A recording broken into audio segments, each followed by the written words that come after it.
Would you like to reduce your net fleet fuel spend by 10 to 23%? Could you use that money in other areas in your company while reducing your carbon footprint at the same time? Click the link below and learn more. Hey everybody, welcome to FEI Freight Executive Insights. I'm Mike Vincent. I'm not the executive with the insights. She is. Her name's Nicole Glenn, and she's an old friend of mine. She's not old. She's an old friend of mine, though. We've been friends for quite a while, and she's awesome. I always used to say best swag in the business. And there's been some changes, so I'm expecting some swag. Yeah, me too. I need to order some. I bet You have that cool blanket I posted on. That's about it. I saw that and I was like, holy cow, that is fantastic. Yeah, I love my swag for sure. Oh, yeah, it's fantastic. So you're founder and CEO, in case you didn't know, of Candor Portfolio. Yep. It is. Officially Candor Logistics Management, which has all of these companies underneath it now, which is very cool. Which is fantastic. So explain that to people who have been living under a rock and don't know the incredible wave of talent and innovation that Nicole Glenn has brought upon the logistics industry.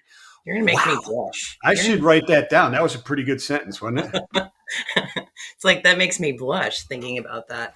No, I've been in if it was coming from a credible source, then you should probably consider it. But 25 years this year is my spot in this industry. So coming up here, May 2025, it'll be 25 years that I've been living in this space. But I started Candor Expedite in 2017, and it was really just focused on hot shot grounds, shipments like straight truck, sprinter van, even though I had all this other experience in the past and wanted to always get into the refrigerated world. Not necessarily the refrigerated truckload world, but I felt like our industry needed something different to start solving some problems. So it was one of my emphasis on starting the company was trying to also not only do that expedited side, but keep learning and seeing the different things that we could apply that could help the refrigerated side. So long story short,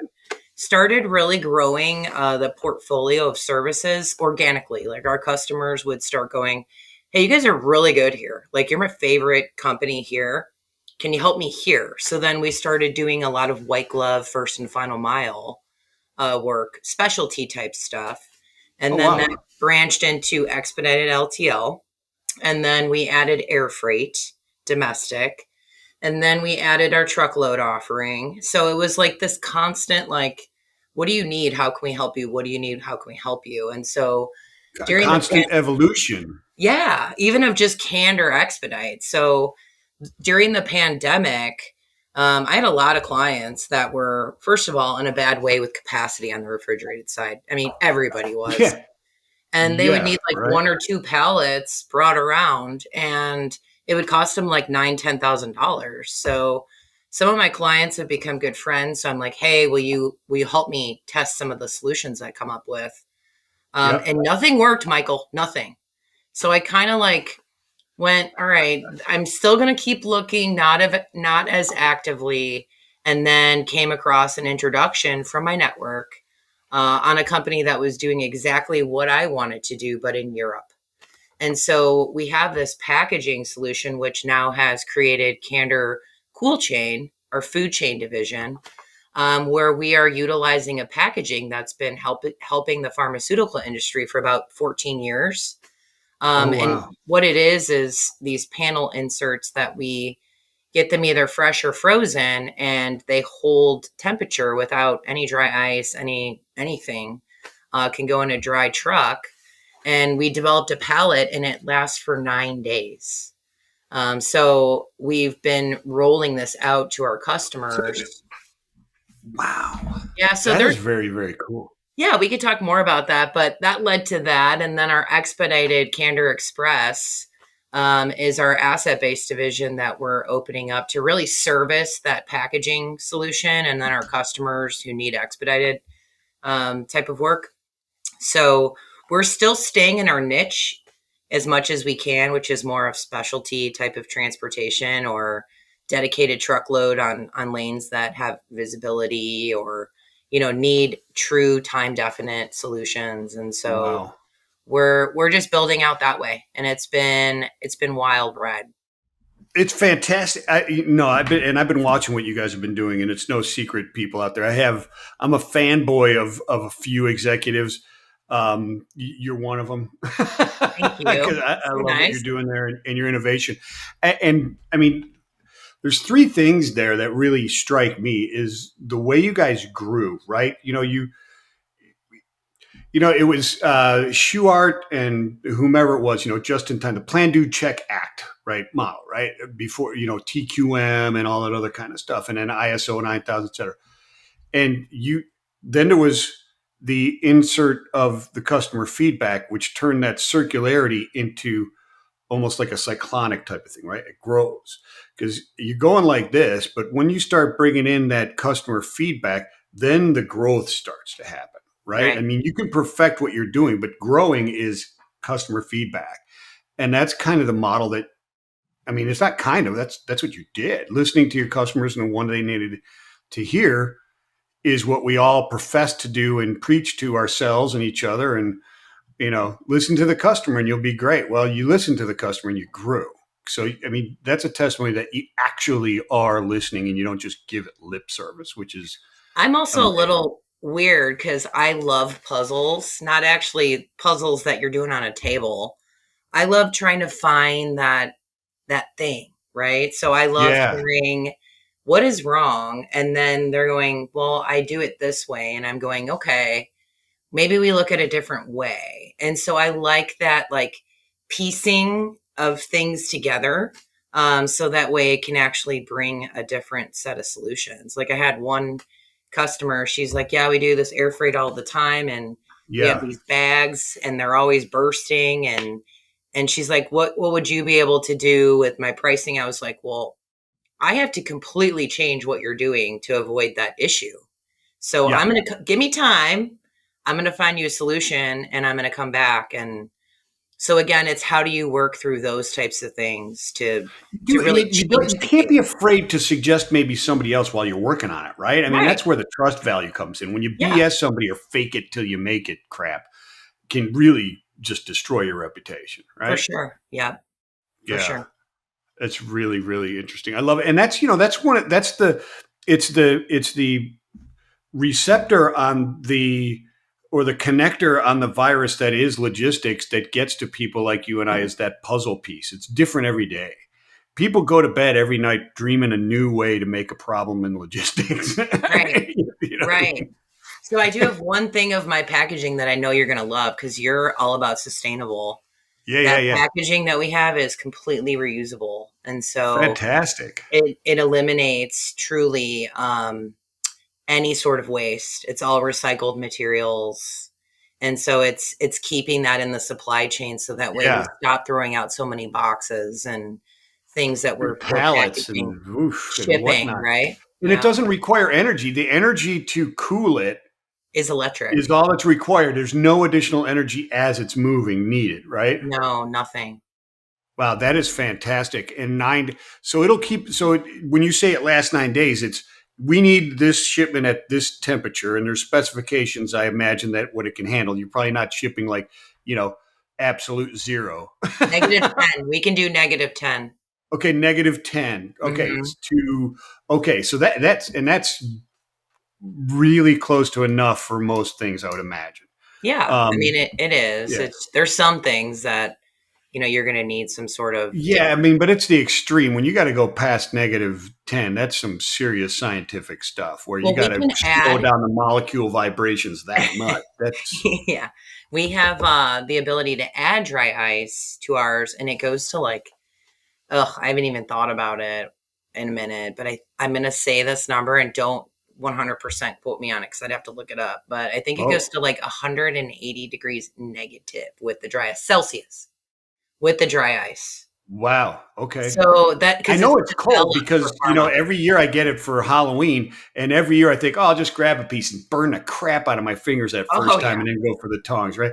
I mean, you can't. It burns like instantly. I don't yeah. know if you use that for Halloween, but I love the stuff. It's fun.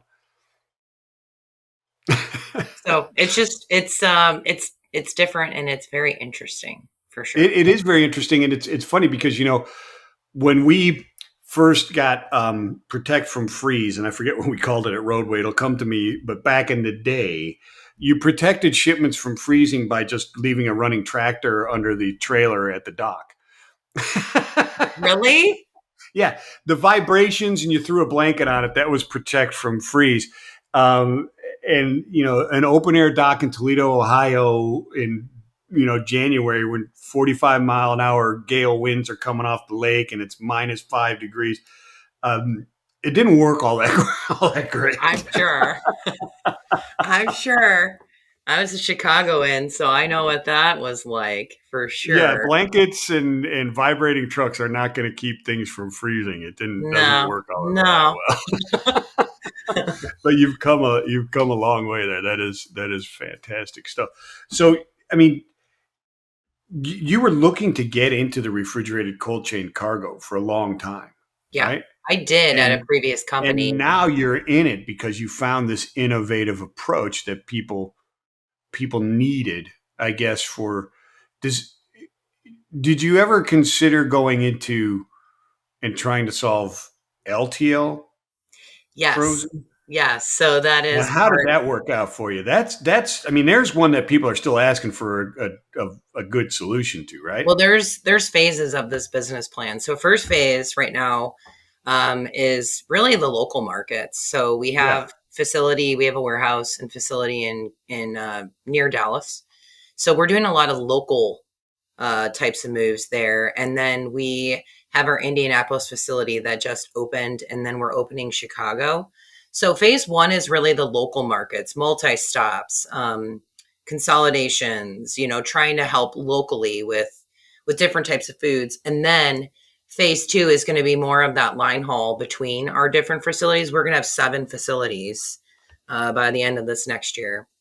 So we'll be in Charlotte, we'll be in Orlando, Seattle, LA. I'm thinking either Boston or Pittsburgh. We're not sure on the East Coast where we want to set up shop. But then phase 3 is to start having mini depots where we could do the reefer LTL. Since all that packaging is reused, we have the reverse logistics of it. So so you bring it back and then you just kind of recharge it or recool it, right? So it's really just panels inside that we have to deep freeze and then temper to the right temperature. So it's really just getting those panels back to cold, and then obviously cleaning. You have to clean that. Because it's got to be food content, food right? Yeah. And pharmaceutical, I imagine, is pharmaceutical even more strict than food, or is it the same? FDA? No, it's beyond. More. So that is going to roll out. So the company name is actually called Candor Cool Chain, but we had our first division of Candor Food Chain, and then we'll have the pharma, and then we're going to be offering solutions for pet as well, for either pet food, pet meds.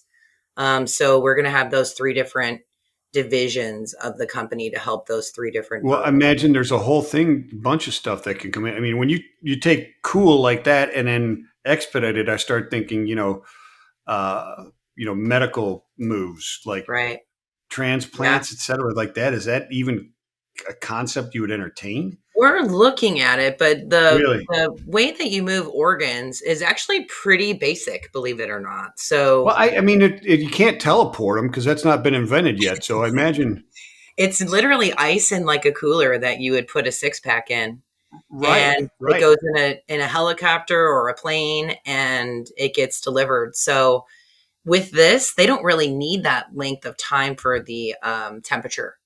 So it's really not a perfect use case because it's so right now just in time that they don't need, if it's 9 days, it ain't good anymore. Right. Yeah. They just need ice and a little baby cooler and put a heart in there and move it. So it's going to be more of the like pharmaceuticals themselves. Right. That makes sense. Things like that for sure. Mm-hmm. That makes a lot of sense. So let me ask you this, because there's probably a lot of people. Well, I know there's a lot of people going to be watching this or are watching it right now, present tense, I guess. But most of them that are in the non-asset side are going, you're going to bring assets in? It's just, you always see asset grabbing non-asset right? Yeah. Services. But the Yeah. opposite isn't always true. Why grab the assets yourself for the expedited? Why build those into the mix? Well, I mean, it's more of having that control, right? Okay. I've had a fleet before, so I've come Okay. from a background on actually building a truckload fleet. We had straight trucks, we had Sprinter vans, so it's not something that scares me. Okay. But it would be more on the owner operator model. Obviously, Mm, we're trying to get costs to be as competitive as possible for our customers too. So if we take out that layer of the brokerage, because brokerages are adding that percentage on top, we would sure. be able to reduce that and pass those cost savings to a customer for that type of work too, to hopefully grow those divisions and stimulate all of the companies, because it's a domino effect, right? So if my food chain company starts growing, Candor Expedite is moving a lot of that business. And then the same thing with Candor Express. So if I focus on getting my customers what they need on the cold side, it's going to be a domino effect. And so I think that cost savings and that control, because that's a big Yeah. thing for us in Expedite. People always go, "How are you guys so good and you aren't asset based?" It's really setting expectations, and Mm, having strong partners that want to do a good job for you.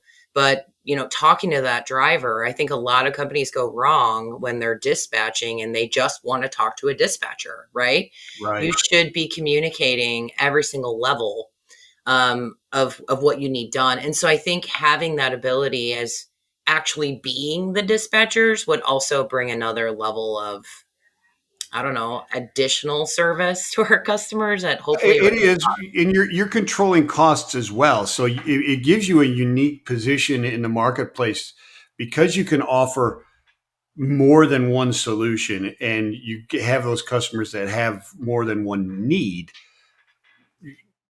There's pricing benefits with volume, right? And now you can offer that because you control all of it. yeah, I that's mean, the plan. it's a great strategy. Is is the cold chain or the Candor cool chain, which is I've picture all kinds of new logos and stuff with that verbiage, Candor Yep. cool, cool chain. Is the cool chain and or uh, expedited? They have different cyclical nature to them than your dry van and the rest of the business. Yeah, I mean, this year has been very tough on the expedited side. Yeah, So, I mean, my team is working just as hard, if not harder, for the same amount of revenue, but less margin for sure. mm. So our expedited cycles there really isn't any right now. It just depends on what's going on. We used to see like upticks at year end or month end. Like our month end was so soft this past month. Oh So wow, from what it was before with the cycles to where we're at today on the expedited side, it's really changed. And we know that. We look at what freight volumes are and what sure. cost is and all of that. And what do you think's the first to take the hit? It's going to be, I don't need to expedite this. I have a ton of capacity in the marketplace. And so it has literally been for my team like, hey, this is our grind time. Like we're all in, all hands on deck, and trying to lift those to be as competitive as possible from Yeah. what's going on in the marketplace. So I'm super proud of my team for even hitting those same revenues. With this last year, I've seen so many companies not being able to pull that off for sure. Yeah, there doesn't seem to be a seasonal uptick right now, does there? No, no. So you walk in and you go, okay. You used to think like, all right, no one should take off on that Friday end of month, and now it's like you don't know, like some Yeah, days yeah, no, are, you don't. And it's interesting because everybody used to think, okay, well, crazy up until Thanksgiving, and then it drops off. It yep, was crazy up until Christmas Day, and then after that, it would die. yeah, That's when it died, and yeah. and and just didn't come back till February, second week in February. So, I mean, it came back a little bit. It wasn't as dead as Christmas week, but you know what I'm saying? It's just not there. It was just that time. And so if it's not going up right now, are we looking at another end of 2019 into 20? I mean, it was bad. If you remember, right before COVID, it was, it was not a good situation for pricing at all, for rates, for carriers, et cetera. Right. Yep. So, I mean, for us, we're looking at that. I mean, I wish I had a crystal ball. I keep listening. Yeah, me too. Everyone's saying, I mean, I listen to Jason Miller, and then I go to beyond just transportation references. I want to ask even my shippers, I'm like, how is this? I look at how stocks are doing, like, of my clients, because it tells you, right, on what. Sure it does. And so it's just one of those where, I mean, in my brain, I am planning for this buckle down time probably until July, August of next year is my mindset. You see, that's what I'm reading too. And I put out a thing, nobody knows. They don't. It was my thing because they don't. And even, from OEMs, right, to analysts, to asset based, to intermediary based, the predictions on it and talking about what's going on. Nobody has a freaking clue. And the way you can tell is hopefully August, end of 2025. Hopefully 2025 will be backloaded. That means that their near to short-term orders, et cetera, are low enough that they're not seeing anything in July. Even second quarter is not going to be a big uptick that everybody thinks. Yeah. And that's at least right now. I mean, things change really quickly, obviously. Sure. But I think that's why you hear the word hopeful, Yeah. We don't know. And we've been even the OEMs are saying, hey, our Class 8 sales are going to be up next year, right? Mm-hmm. But after that is carriers are buying this. This is like their last chance to buy models before new emissions regulations come out. So that's like the motivation to buy. Come on. Yes, that's why they're saying there's going to be save yourself, right? Yeah, it's not a demand volume type of thing. It's there's emissions regulations that are going to hit that we got to buy these now before those hit, but hopefully it just explodes. Hopefully things go crazy, right? Yeah, and I just feel like even the companies that are going to try to get financing for those might struggle a little bit, because if you're yeah. That's a good point, because you got a lot of banks and financing that wrote bad paper on a lot of expensive equipment just a couple years ago. Right. And so that's the thing. If you don't have strong financials, which it is very hard for a lot of companies to have strong financials right now, when you need to go get that loan, you should start right now. If you're in this boat and you're listening to this, you should start right now talking to your bank and building a relationship. So that way, once you need to pull that trigger, they already know your business plan. They've seen your financials, and you stand more of a chance than just trying to contact a bank. Hey, I need to buy this in a month.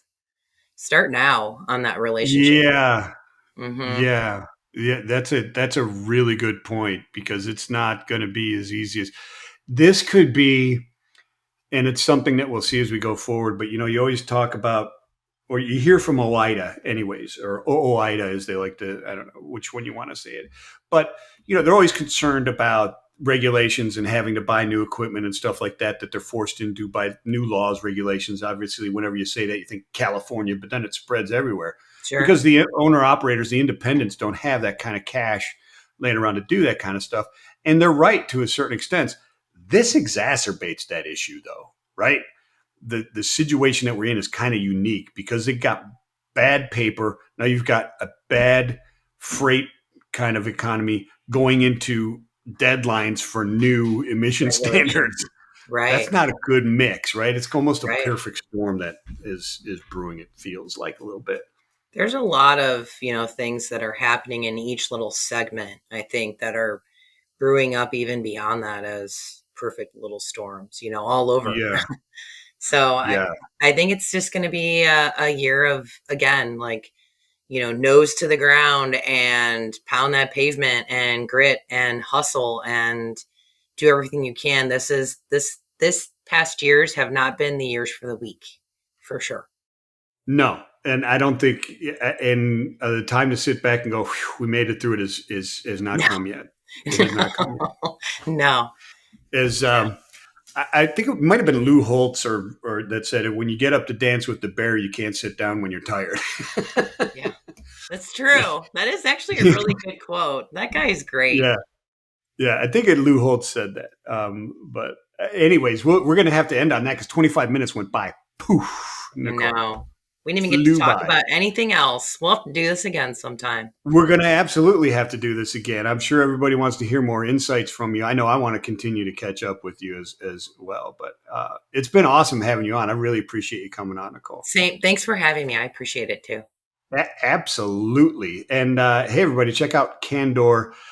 Where is it? CandorExpress.com? No, it's just CandorEXP.com. And then you can also find me on LinkedIn. I'm all over the place. So reach out to me and say hello. Yeah, no, and she's awesome. Trust me. Thanks everybody for tuning in and downloading FEI. We'll see you next time. Peace and love.